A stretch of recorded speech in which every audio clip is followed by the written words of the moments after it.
itu, kok kehidupan saya cuma begini-begini aja.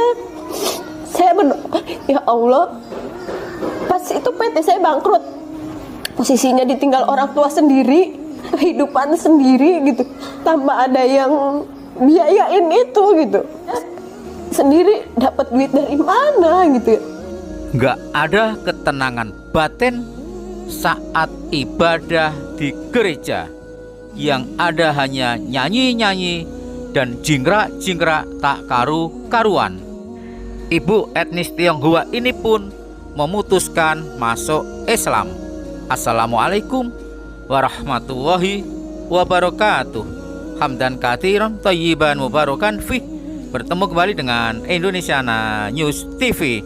Para sobat, apa yang dialami oleh ibu Tionghoa ini, di mana ketika remaja rajin ke gereja, baik itu sekolah minggu, baik itu mendengarkan khotbah-khotbah di gereja dan beribadah gereja pada umumnya remaja saat itu, tapi apa yang didapatkan tak ada sama sekali, tak ada ketenangan jiwa, tak ada sreg, tak ada damai, walaupun di dalam gereja nyanyi-nyanyi dan jingkrak-jingkrak.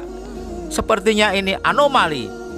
Dipikir dengan nyanyi-nyanyi, teriak-teriak, jingkrak-jingkrak di dalam gereja, lalu jemaatnya, umat gereja ini menjadi damai, menjadi sreg, menjadi bisa berhubungan dengan Tuhannya.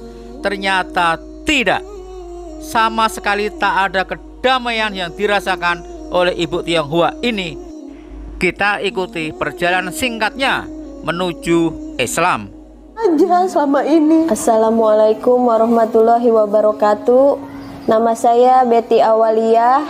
Saya anak kedua dari 3 bersaudara. Saya seorang ibu rumah tangga yang mempunyai 3 anak. Keseharian saya mengurus anak-anak di rumah. Saya seorang mualaf. Saya mualaf dari tahun 2005. Awal saya sebelum mualaf, saya dari keluarga Konghucu. Saya tinggal di Bangka yang lahir dari keluarga Konghucu. Dari kecil saya umur berapa ya mulai ke gereja ya? Dari umur dari kelas 3. Dari kelas 3 kita udah ke Katolik. Semenjak tahun 9 berapa ya? Saya masih kelas 5 SD. Saya sekeluarga tuh pindah ke Cibinong.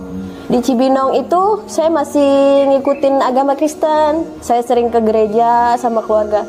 Tapi di gereja itu saya nggak pernah ngedapetin apa ya? Nggak pernah ngedapet kayak saya serak di situ gitu ya.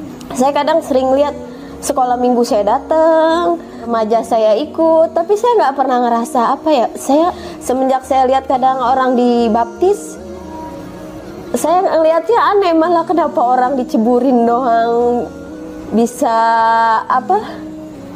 bisa pelepasan dosa katanya. Saya pergolakan batin, maksudnya saya nggak mau. Saya sering disuruh sama orang tua saya, kenapa kamu nggak dibaptis sendiri, sedangkan mama, papa, kakak, adik-adik semua udah pada dibaptis, kenapa kamu enggak? Saya bilang, nanti aja mah, kalau saya emang udah serak, saya mau sendiri nanti, saya bakalan nggak usah dipaksa-paksa, saya bilang. Dari itu saya nggak pernah ke gereja tapi nggak pernah dapet ketenangan batin gitu, kepuasan. Selama kira di tahun berapa? 99 saya udah SMA. Saya emang dari kecil di sekolah ini di negeri. Kebetulan di negeri saya dapat temen tuh yang mualaf, maksudnya yang Islam, di Islam semua, di lingkungan yang orang Kristen. Semenjak itu saya sering ngeliat orang teman-teman sholat gitu, orang kok repot-repot amat ya, lagi main kadang-kadang pada sholat gitu, kita mah main aja gitu, kok ini mah lagi main. Terus semenjak itu saya sering sering ngeliat mereka gitu ya sholat. Di tahun 99 saya belum berani karena saya masih kecil. Terus saya pikir saya masih butuh orang tua saya takut. Dari 99 sampai 2003 Saya kerja tapi saya belum dapat gereja yang enggak, kadang ke gereja kadang enggak gitu. Akhirnya saya berdoa lagi, maksudnya selama 3 tahun itu kok kehidupan saya cuma begini-begini aja.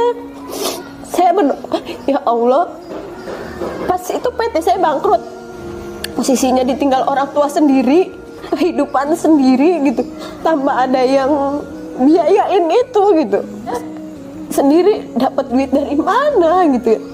Akhirnya saya berdoa, ya Allah, kalau emang Allah tunjukin saya udah jauh dari keluarga, saya bilang dipermudah. Nggak lama PT saya bangkrut, saya ditawarin kerja tanpa saya minta. Bos saya yang dulu nelpon, sedangkan saya siapa sih waktu kerja juga karyawan biasa, bukan yang punya jabatan. Kamu mau nggak kerja, Bet? Katanya di Bekasi. Sedangkan posisi saya tuh dari dulu saya masih kecil, saya sering ngomong pas pindah ke Cibinong, saya nggak mau tinggal di Bekasi ataupun Tangerang. Karena saya bilang, benak saya tuh karena dulu sering panas, Bekasi sama Tangerang, saya paling nggak mau kalau pindah entah di Bekasi entah di Tangerang. Ya ternyata maksudnya malah dijawabnya di Bekasi. Ada yang nawarin, berarti kamu mau nggak kerja di Bekasi? Ada yang lagi butuh asisten pola. Kalau kamu mau, kamu bisa temuin saya di tes. Kira saya mengiyakan, saya tes, saya diterima di situ. Akhirnya saya ngontrak sama teman-teman yang mualaf, yang Islam. Saya sering ikut mereka puasa kalau di bulan puasa gitu. Tapi saya nggak pernah cerita sama mereka kalau saya ingin mengenal Islam. Saya takutnya dengan diri saya sendiri, apa bener enggak sih gitu ya. Keinginan saya nanti saya cerita, takutnya saya belum memantapkan diri saya sendiri.